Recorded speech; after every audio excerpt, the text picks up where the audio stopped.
Dari jumlah bulan yang 12 itu Allah jelaskan minha arba'atun hurum.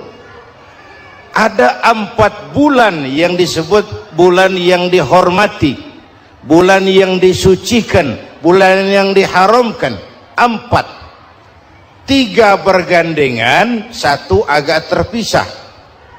Yang bergandengan itu Rajab, Sya'ban, Ramadan. Yang agak terpisah itu Muharram. Ini 4 bulan yang dihormati, disebut Ashhurul Hurum. Saudara-saudara, Muharram ini salah satu dari 4 bulan yang istimewa. Kenapa? Banyak peristiwa besar yang terjadi di bulan Muharram. Hampir semua nabi dan rasul berkaitan dengan Muharram ini. Hampir semua nabi dan rasul. Kita akan kutip beberapa saja dalam konteks kekinian. Pertama, Allah menerima taubatnya Nabi Adam pada hari ke-10 bulan Muharram. Adam itu bapak moyang kita. Dosanya 1, makan buah khuldi, dikeluarkan dari surga. Kita dosanya banyak, kepengen masuk, nggak nyambung. Hai Adam, dari tidak ada kamu saya adakan.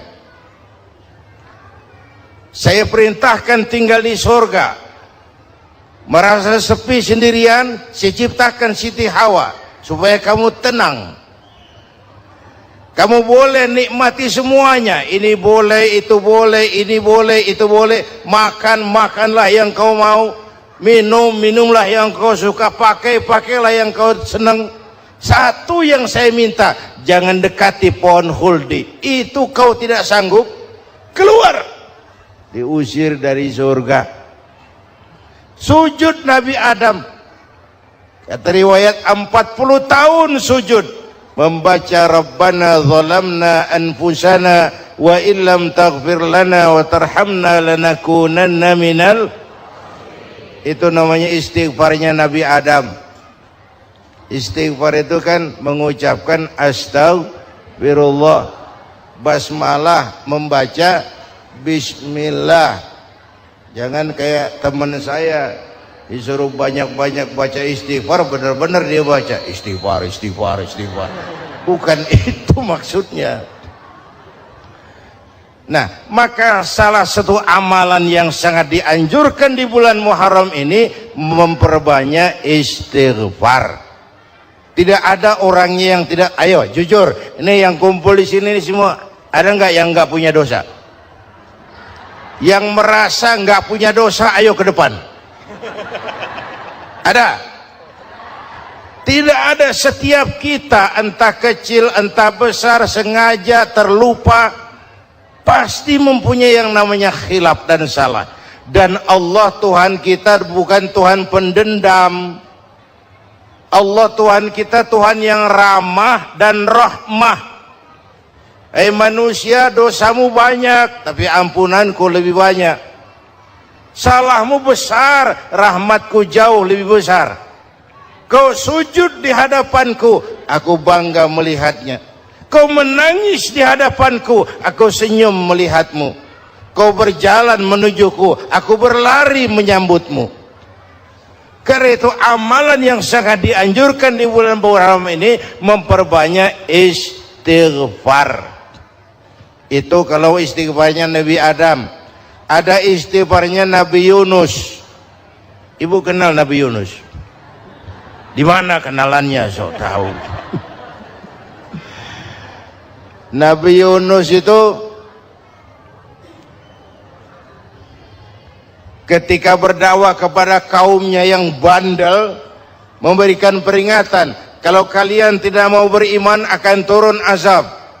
Kapan Yunus? Akan. Kenapa mesti akan? Sekarang aja kalau mau saya tungguin. Kurang ajar betul ini umat. Akhirnya Nabi Nuh menghindar. dengan perhitungan kalau azab tidak turun saya sudah jauh, meragukan janji Tuhan. Lalu naik kapal, dinaiki oleh Yunus, kapal mogok. Dicari siapa biang keroknya ini, diundi ternyata Yunus, sampai 3 kali diundi. Dibuanglah Yunus ke dasar laut, ditelan oleh ikan Nun atas perintah Allah. Telan itu Yunus, jangan pakai dikunyah, rusak urusan. Telan saja, simpan di perutmu. Dibawa oleh ikan Nun ke dasar lautan. Itu yang oleh Quran dikatakan bertemulah 3 macam kegelapan, zulumatun salas. Gelapnya tengah malam, gelapnya di dasar laut, gelapnya di dalam perut ikan. Itu namanya peteng, mbahnya gelap. Di perut ikan itulah Nabi Nuh sadar akan kesalahannya, meragukan janji Allah, meragukan janji Allah. Ia sujud di dalam perut ikan itu, membaca la ilaha illa anta subhanaka inni kuntu. Itu istighfarnya Nabi Yunus. Dibacakan istighfar begitu, ikan sakit perut, Pak. Di dasar laut kemana mau cari apotik? Dia naik ke permukaan, memuntahkan isi perutnya. Nabi Yunus keluar dengan selamat. Itu pun terjadi pada hari ke-10 bulan Muharram. Istighfar intinya itu. Itu amalan utama bulan Muharram, memperbanyak istighfar. Allah selamatkan Nabi Nuh dari bahtera banjir yang luar biasa 10 Muharram. Allah selamatkan Nabi Ibrahim dari pembakaran Raja Namrus 10 Muharram. Setelah Nabi Ibrahim itu menghancurkan berhala-berhala, Abrahat pulang mau ibadah, lihat Tuhannya berantakan, marah besar. Siapa yang menghancurkan Tuhan-Tuhan kita ini? Ada yang lapor, kami lihat Ibrahim. Tangkap. Belum ada bukti, tangkap dulu yang penting, bukti belakangan. Tangkap. Wah, dikerahkanlah aparat, tangkap Nabi Ibrahim. Disidang langsung oleh Abrahat, oleh Namrus maksud saya. Ibrahim, kau yang menghancurkan berhala-berhala kami ini, Tuhan-Tuhan kami. Siapa bilang? Ada yang lapor. Saya dengar enggak semua berhala itu hancur. Ada yang paling besar, angkat tangan, saya lihat ada kampak di tangannya. Barangkali yang besar itu iseng tuh, yang kecil-kecil dikampakin. Tanya aja sama dia, kamu gila? Kenapa? Masa kami disuruh nanya berhala? Nggak bisa jawab. Nggak bisa jawab lah, kenapa disembah? Lebih gila mana sih? Tahu nggak bisa jawab kenapa disembah? Kurang ajar kamu Ibrahim. Bakar, dibakar. Ketika Ibrahim dilempar ke kobaran api yang menggunung, Allah perintah api, ya naru kuni bardan wa salaman ala Ibrahim. Hai api, dinginlah sampean. Api Madura waktu itu, Pak. Hai api, dinginlah sampean, selamatkan Ibrahim. Api tunduk kepada perintah Allah. Ibrahim masuk ke kobaran api, selembar rambut pun tidak terbakar. Kenapa? Apinya tunduk kepada perintah Allah. Kenapa? Karena Ibrahim orang yang takut kepada Allah. Api tunduk kepada perintah Allah. Kalau kita baca ayat itu, masuk ke api, mateng. Sudah hadirin yang saya muliakan, oleh karena itu selamatnya Ibrahim dari pembakaran Raja Namrus itu pun pada 10 Muharram, Yaumul Asyura, hari ke-10 dari bulan Muharram. Baik. Itu Ibrahim. Hadirin hadirat yang saya cintai, sebagian kecil tentang Nabi Adam, Nabi Ibrahim dan Nabi Yunus, tapi saya belum menceritakan tentang Nabi Nuh tadi. Mengulang kaji. Nabi Nuh salah seorang rasul yang masuk ulul azmi 5 besar. karena memang perjuangannya menggambarkan satu usaha yang ulet dan luar biasa. Beliau diberi umur 950 tahun, lalu berdakwah selama 900 tahun, sore, pagi, siang, malam, dapat pengikut tidak lebih 80 orang, rata-rata 10 tahun satu. Kalau saya minta berhenti aja jadi nabi, Pak. Ustadz mana masih mau buka pesantren 10 tahun buka pesantren, yang nyantri cuma satu. Pedagang mana yang masih mau dagang 10 tahun dagang yang beli satu. Pimpinan partai mana yang masih mau kampanye 10 tahun buka partai yang nyoblos satu. Bangkrut. Umatnya bandel, kurang ajar, durjana, bajingan, tengik. Umatnya Nabi Nuh ini kalau diceramahi telinganya ditutup dengan tangannya. Nabi Nuh akhirnya rekes, Tuhan, siang malam saya berdakwah kepada umat ini. Tiap kali saya sampaikan dakwahmu, mereka tutup telinganya dengan tangannya. Alergi dengar ceramah. Apa itu ceramah? Non profit. Saudara-saudara, jadi mau kamu gimana, Noh? Sudah Tuhan, habiskan saja orang kafir. Nanti kalau punya anak, anaknya pun kafir lagi. Lebih baik bapak moyangnya sikat habis. Biasanya kalau bapak kalong, anak kampret. Bapak nyolong, anak nyopet. Fotokopi gimana aslinya? Hampir habiskan saja. Itu mau kamu, Noh? Iya. Oke. Nanti aku turunkan banjir, Noh. Buat kapal. Dengan apa saya harus buat kapal, Noh? Ya dengan kayu, kata Tuhan. Kayunya dari mana, Tuhan? Ya dari pohon, Noh. Pohonnya belum ada, Tuhan. Ya tanam dulu, Noh. Bikin kapal kayunya nanam pohon. Apa artinya? Perjuangan perlu kesabaran. Sukses itu ada prosesnya. Nggak bisa simsalabim abracadabra lalu kita mau sukses. Semua ada prosesnya, walaupun kenyataannya begitu. Sukses banyak bapaknya, gagal itu yatim.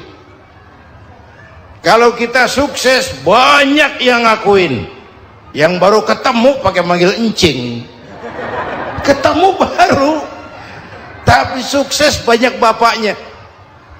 Gagal yatim, gak ada yang mau ngakuin kalau kita gagal itu.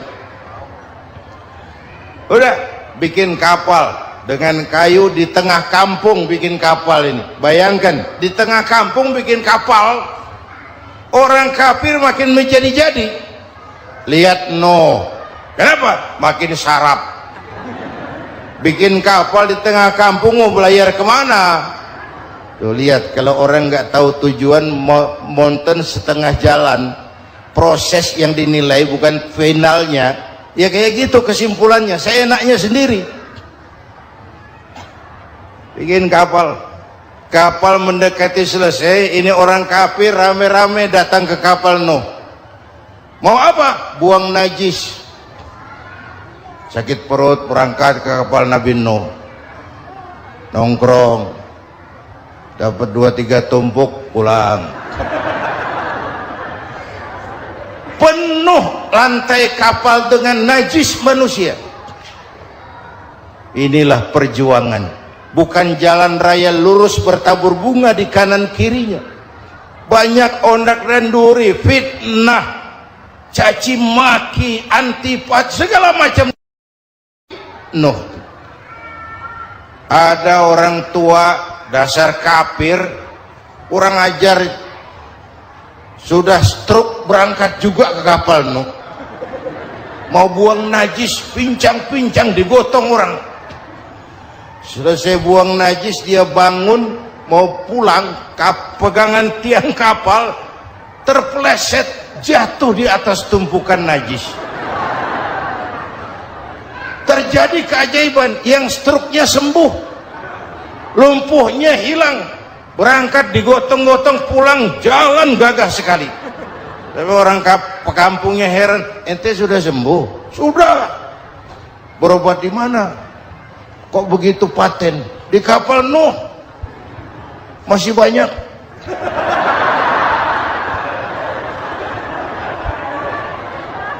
Yang berasa perlu obat bawa rantang,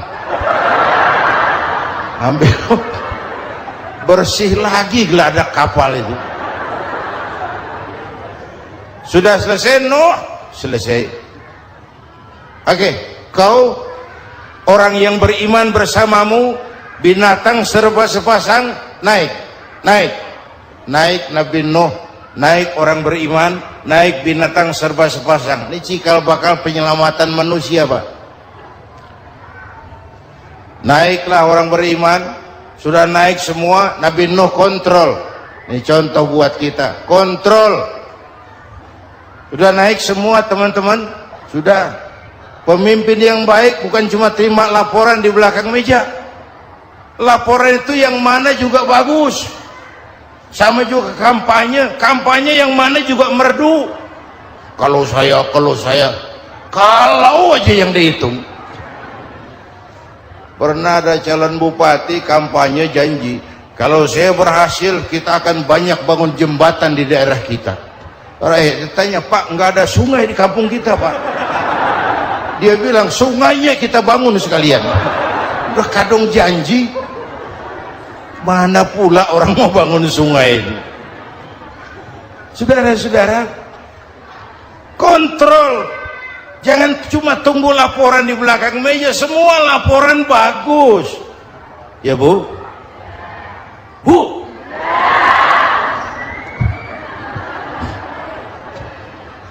Nabi Nuh kontrol. Sudah naik semua? Sudah Nuh. Pulan bin Pulan naik. Naik Nuh. Paimin bin Tukijo naik. Kami lihat naik. Ada orang Jawa juga kayaknya. Ada.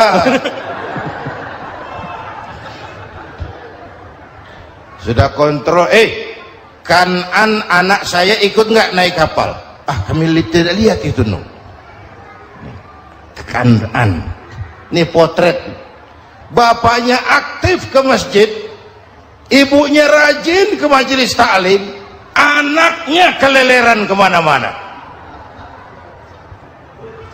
Bukan di sini, di Prancis. Udah di sini insya Allah sama.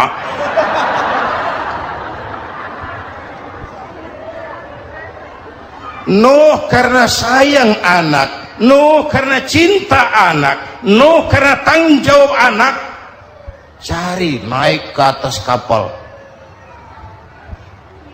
Lihat Kanaan anak saya, nggak lihat Nuh. Turun ke ruang bawah, periksa lagi. Mang, ayah Kanaan di dia. Jamaah Tasik ini rupanya di dalam. Tuh ayah Mang. Ayah kemana ya budak ini? Turun ke bawah, tanya lagi, ono Kanaan toh? Ora nano raketo. Rombongan Jawa Tengah naik ke atas buritan.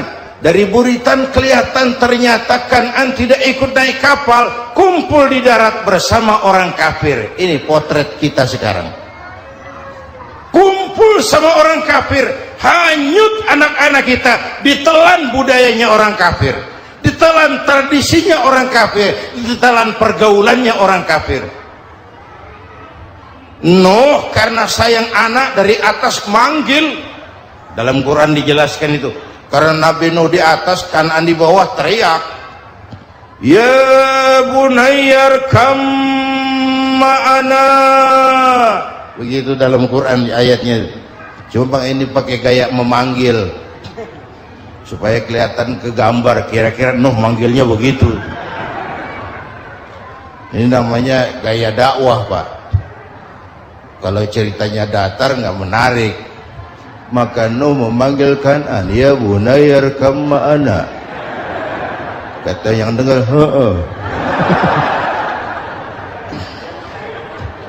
ini gaya orang manggil, ya bunayya arkam ma'ana.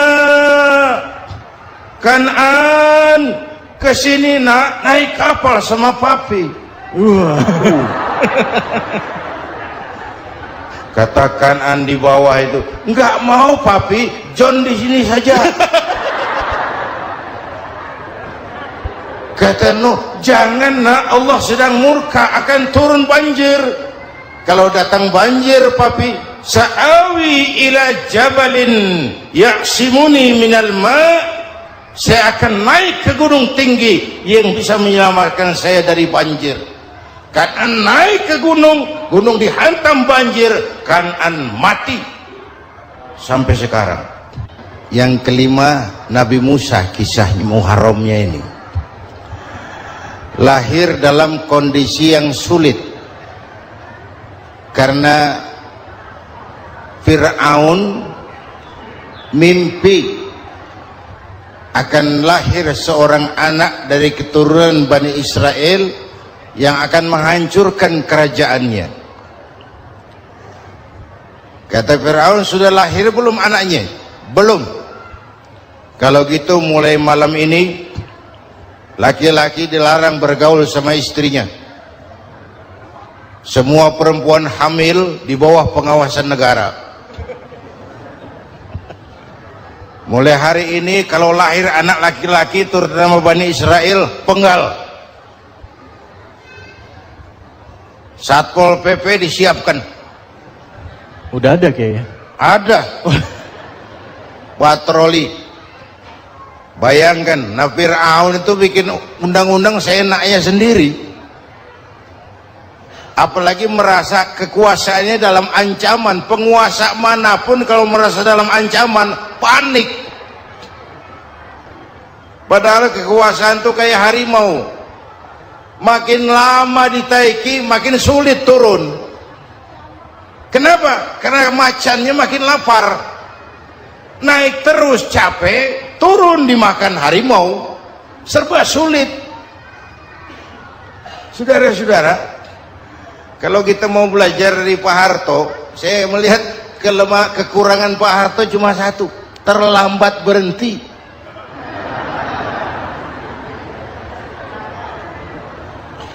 Terlambat berhenti. Di sekelilinginya banyak tukang jilat, tukang semir. Pak, kalau tidak ada bapak kami bagaimana, Pak?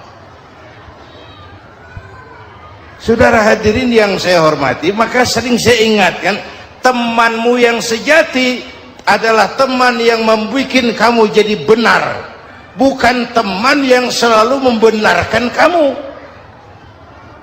Berapa banyak pejabat-pejabat hancur karena selalu dibenarkan oleh lingkungannya. Bapak benar, Pak. Bapak bijaksana, Pak. Itu tepat, Pak. Benar. Buang angin pun kata kelilingnya, oh Bapak sehat.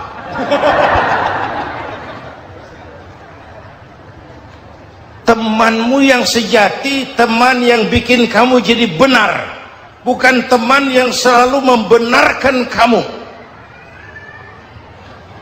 Bapak Ibu hadirin yang saya hormati, tapi kehendak Allah terjadi. Lahirlah Musa. Bayinya dihanyutkan di sungai Nil. Bayi sudah menderita, dihanyutkan di sungai Nil. Dan akhirnya besar di lingkungan istana Fir'aun. Diriwayat oleh Ratu Aisyah, perempuan Fir'aun, setelah mulai berjuang, terjadilah itu. Musa dan pengikutnya dikejar oleh Fir'aun. Sampai di tepi laut, Allah wahyukan Musa, lempar tongkatmu ke laut. Dalam kondisi darurat, mukjizat tiada jalan. Kondisi darurat. Kalau tidak, mukjizat itu maunya Allah, bukan maunya Nabi. Nabi nggak kuasa, Allah yang mau. Tapi hidup Nabi bukan mukjizat manusiawi. Tidak mentang-mentang ada mukjizat tongkat, tiap sulit main tongkat, nggak usah berjuang kalau begitu. Itu darurat menyelamatkan umat. Tongkat dilempar ke laut, laut terbelah. Laut terbelah. Itu secara visualnya bisa kita lihat dalam film The Ten Commandments. Udah nonton belum? Urusan nonton kalah sama Ustadz bagaimana sih? Ten Commandments, 10 firman Tuhan. Tekniknya bagus tuh. Bagaimana laut terbelah. Musa lewat, Fir'aun mengejar. Musa sampai di ujung sana, Fir'aun masih di sama tengah perjalanan. Laut nutup kembali. Laut menutup kembali, Fir'aun tenggelam. Cengap-cengap di lautan. Begitu nafas sampai di tenggorokan, Fir'aun sambil cengap-cengap itu, amantu bi Rabbi Musa wa Harun. Duh, kalau begini mah saya juga percaya sama Tuhannya Musa. Mereka mau jengkel, goblok loh. Terlambat sekarang. Tenggelamin terus. Modar. Musa selamat. Fir'aun mati. Jenazahnya, jasadnya terdampar di pinggir laut. Beberapa waktu kemudian ditemukan orang, dimumi, dibalsam, diawetkan. Itu sesuai janji Quran. Wa kadzalika nunajjika bi badanika litakuna liman khalfaka ayah. Kami selamatkan badan kamu agar jadi pelajaran bagi orang-orang sesudah kamu nanti. Janji Quran tepat. Janji itu 14 abad yang lalu. Jasad Fir'aun ditemukan, dimumi, diawetkan, dibalsam di bawah nama Pharao Ramses II. Sekarang tersimpan di Museum Negara di Mesir. Kapan-kapan nanti ibu main ke Mesir, mampir. Naik ojek paling berapa itu? Orangnya tinggi, hidungnya mancung, pokoknya pantaslah jadi Firaun. Selamatnya Musa di kejaran Firaun di ujung sana itu terjadi pada hari ke-10 bulan Muharram, yang oleh orang Nasrani diperingati dengan hari raya Paskah. Mereka melaksanakan puasa, mensyukuri nikmat keselamatan dari kejaran Fir'aun. Makanya kalau kita ikut puasa di bulan Muharram, bukan mengikuti syariatnya Nasrani, salah. Karena Nabi mengajarkan, itu sumbernya. Bukan ikutan sama ibadahnya Israel. Tapi memang agama ini kan merupakan mata rantai. Datang Rasul baru melengkapi Rasul sebelumnya, datang Rasul baru melengkapi Rasul sebelumnya. Mata rantai yang berkaitan. Setelah Muhammad selesai, selesailah tugas Nabi dan Rasul. Selesailah misi Nabi dan Rasul. Tidak ada Nabi lagi sesudah Nabi Muhammad. Itu harga mati, titik. Gak ada kompromi. Siapapun sekarang ini nggak datang ngaku jadi Nabi, wajib tidak percaya. Wajib tidak percaya. Tapi kaitannya memang, kita bilang Nasrani, orang bahasa Arab, bahasa Ibraninya Nazaret, Nasiroh, Nazaret. Itu beda dialek. Kita Daud, dia David.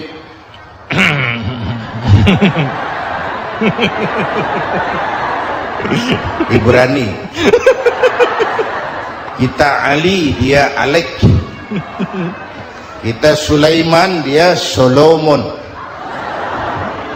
Kita Camat, dia Comot. Ini yang ngomong ini comot sembarangan nih.